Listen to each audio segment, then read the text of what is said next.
et bienvenue dans l'émission Virage Sud. Aujourd'hui, sous le feu des projecteurs, Alexandre Lavissière. Alexandre, bonjour. Vous êtes professeur de logistique maritime à Cage Business School Marseille, une école qui figure dans le top 10 mondial des écoles en management maritime. Et je suis vraiment ravie de vous accueillir ici sur la pelouse de l'Orange Vélodrome, car vous faites certainement partie du pool des plus grands experts français dans le domaine de la recherche maritime et portuaire, avec vos collègues Pierre Cariou, Laurent Fédy, Jason Munoz et Yann Bouchery. Bonjour Nathalie, merci de me convier à ce rendez-vous. En effet, à Cage, on a une très forte expertise dans les domaines maritimes et portuaires. Et justement, les ports et le maritime, c'est un domaine extrêmement vaste. Est-ce que vous avez une ou des spécialités dans vos travaux de recherche? Dans les noms que vous avez cités, on a à la fois un géographe, un économiste, un juriste, un mathématicien. Moi, ma spécialité, c'est plutôt le business, l'approche gestion et stratégie d'entreprise, et donc des stratégies des places portuaires, plus spécifiquement. Moi, j'ai été formé ici à Marseille, à Cage, où j'ai fait l'école de commerce, et puis après, j'ai travaillé une dizaine d'années comme consultant, où je travaillais parfois pour des entreprises ou des institutions type Banque mondiale. Et là, en fait, on faisait de la recherche appliquée, et donc j'ai toujours eu une approche très business de ce domaine maritime et portuaire. Et donc, c'est pour ça qu'à Cage, on est très lié aux entreprises, et on fait de la recherche qui est censée servir à la fois aux entreprises et aux décideurs politiques également. Justement, vous avez une approche très pragmatique et vous avez notamment travaillé sur un sujet aujourd'hui d'actualité, c'est-à-dire les zones franches portuaires. Expliquez-nous ce qu'est une zone franche et l'intérêt d'avoir une zone franche. Alors, en effet, quand j'étais consultant chez Cofinter à Paris, une de nos spécialités, c'était les zones franches portuaires. Donc, on a travaillé à la création de zones franches un peu partout dans le monde, à l'île Maurice, à Madagascar, en Tunisie, en France aussi à Dégrade-des-Cannes. Et puis, quand j'ai décidé de faire un peu de recherche, c'était un des sujets qui nous a paru logique de développer, puisqu'il n'y avait pas de recherche théorique sur le sujet. Et donc j'avais à la fois l'expertise de terrain, et donc développer l'expertise théorique, c'était une bonne chose. Donc j'ai fait mon doctorat sur ce sujet-là avec Laurent Fédy. Et puis, une fois que j'ai fini mon doctorat, j'ai été contacté par les Rishi Sunak, qui était à l'époque un parlementaire britannique, pro-Brexit, et qui m'a demandé de les aider à travailler sur l'opportunité de créer des zones franches portuaires en Grande-Bretagne post-Brexit. Et donc, ils ont développé le projet qui est en cours aujourd'hui. Et lui-même est devenu chancelier de l'Échiquier aujourd'hui. En France, on commence à s'y intéresser, alors qu'on a été des pionniers au Moyen-Âge du sujet. Et puis l'Institut Montaigne, par exemple, m'a audité dernièrement, et puis je travaille avec un think tank sur l'opportunité aussi de faire la même chose en France. En deux mots, quel est le bénéfice de créer une zone franche portuaire? En deux mots, ça va être compliqué. On va créer a priori de l'emploi, et on va capter des flux qui ne seraient pas passés par là sinon.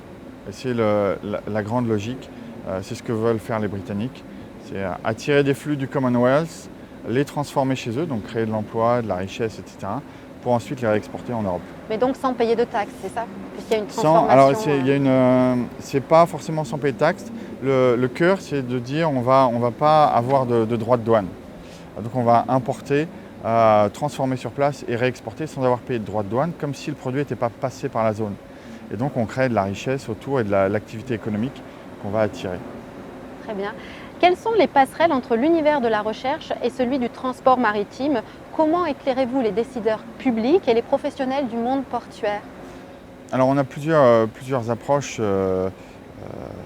Alors personnellement, moi par exemple, je suis président d'un think tank, LogisThinker, donc qui travaille sur les logiques de logistique internationale et multimodale, avec tous les enjeux qui sont là aujourd'hui, où justement on regroupe des chercheurs, parfois des consultants, et on travaille avec les entreprises ou les décideurs politiques. À Cage, on a aussi une approche qui est très axée sur l'entreprise, comme je disais tout à l'heure. On a à peu près 200 chercheurs en gestion, donc ça va de la finance, marketing, on est très fort en marketing, en ressources Marketing humaines. portuaire aussi. Marketing portuaire, c'est une de mes spécialités.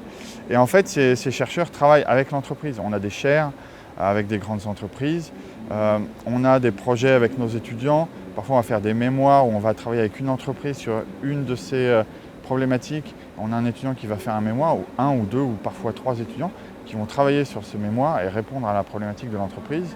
On a des étudiants qui sont en alternance. Et donc on est tout le temps avec l'entreprise et c'est un peu ce qui fait la spécificité d'une école de commerce par rapport à la fac parfois, où on va être très proche de l'entreprise, savoir quels sont les besoins, avoir des gens de l'entreprise aussi qui viennent donner des cours chez nous. Et on a plein de projets en commun ensemble. D'accord, donc il y a une très grande porosité. Je sais que vous avez travaillé pour Bolloré, pour CMA-CGM. Vous avez réalisé quel type d'études chez Alors chez CMA-CGM, on a fait 2 études dernièrement. On a une étude de Pierre Cariou, qui est un de nos grands experts, qui a travaillé sur un calculateur d'émissions de gaz à effet de serre pour les navires. Un éco-calculateur de route maritime, c'est ça? Oui, c'est ça. Oui, c'est à peu près ça. Enfin, oui, c'est ça. Et donc, ça a été fait en partenariat avec CMA-CGM et ça a été mis en place en 2012. Et aujourd'hui, le système est mis en place pour la construction, notamment des navires, et puis après pour l'organisation des routes. Et aujourd'hui, depuis 1 an et demi, on a un autre projet de recherche sur le pricing, où là on a un autre chercheur de chez nous, Gauthier Stoffer, qui inclut une partie machine learning, intelligence artificielle. Lui, c'est un mathématicien, il a travaillé au MIT et ensemble ils incluent de l'intelligence artificielle pour créer cet outil de pricing pour CMA. Avec une doctorante aussi qui travaille sur le sujet. Donc un outil dynamique de détermination du juste prix au bon moment en fonction des capacités. En gros, exactement, c'est ça. Donc on a tous ces paramètres-là qui sont complexes, où les gens de chez CMA ne peuvent pas toujours se pencher sur ça. Nous, on a des chercheurs dont c'est la spécialité, qui ont les outils qui ont un temps un peu plus long grâce à la recherche pour développer ça, et qui donc peuvent fournir un outil utile à l'entreprise. On parlait tout à l'heure de marketing portuaire. Vous avez un pool d'étudiants qui travaillent justement sur un benchmark des ports dans ce domaine. Est-ce que vous pouvez nous en dire un peu plus? Oui, alors on a un système de mission entreprise. Donc c'est à différents niveaux. Donc là, on a des étudiants de M1 avec une grande partie d'étudiants internationaux, donc qui viennent d'un peu partout dans le monde pour suivre nos masters, et y compris notre master International Trade and Logistics. Et donc ils ont un challenge Open Innovation, où on a une 50aine d'entreprises partenaires.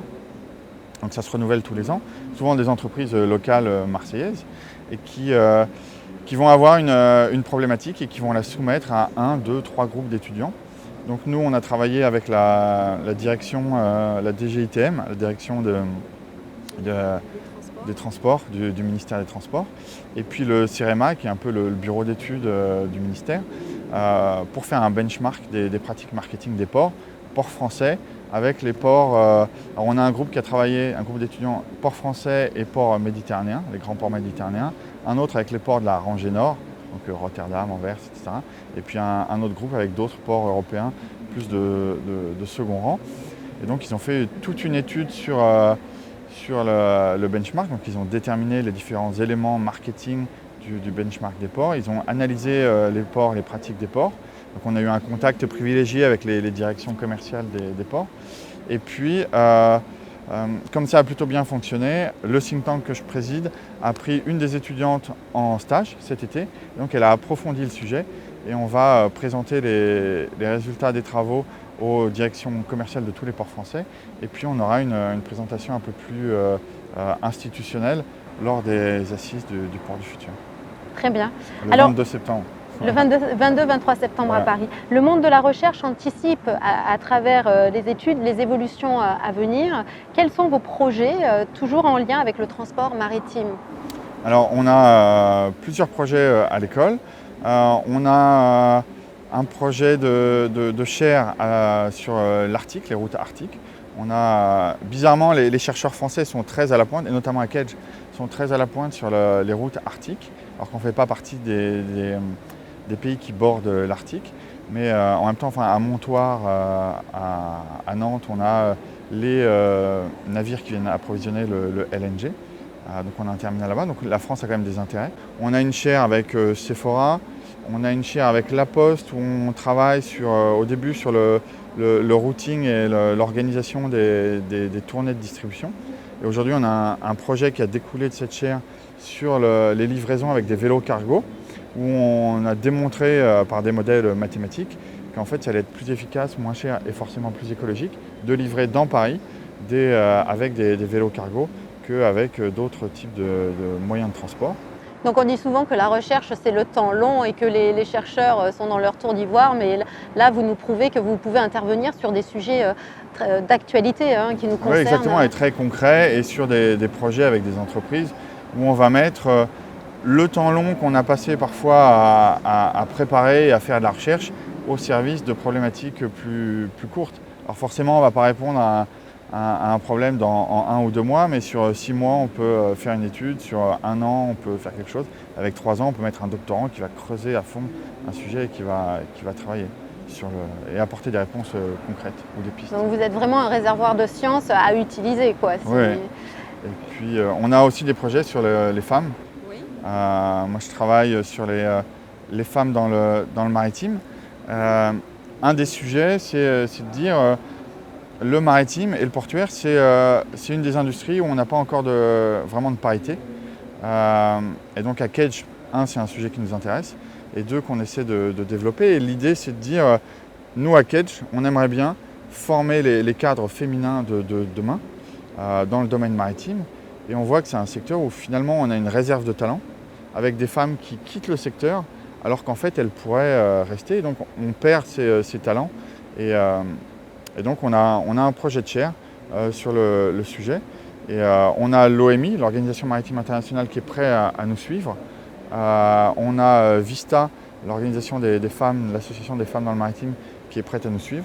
Et on est en train de discuter avec des entreprises, mais je fais aussi un appel aux entreprises locales marseillaises du secteur si elles veulent participer à cette étude. Et créer une chaire, avoir un doctorant qui pourra porter des solutions concrètes et faire de Marseille la place où on forme les meilleurs managers. Merci beaucoup Alexandre Lavissière d'avoir répondu à toutes nos questions et d'avoir levé un coin de voile sur le monde de la recherche portuaire avec des exemples vraiment pratiques. Bonne continuation donc pour vos travaux et rendez-vous le 22-23 septembre à Paris aux Assises des Ports du Futur pour connaître les résultats de cette étude marketing. Merci beaucoup Nathalie. À bientôt. À bientôt.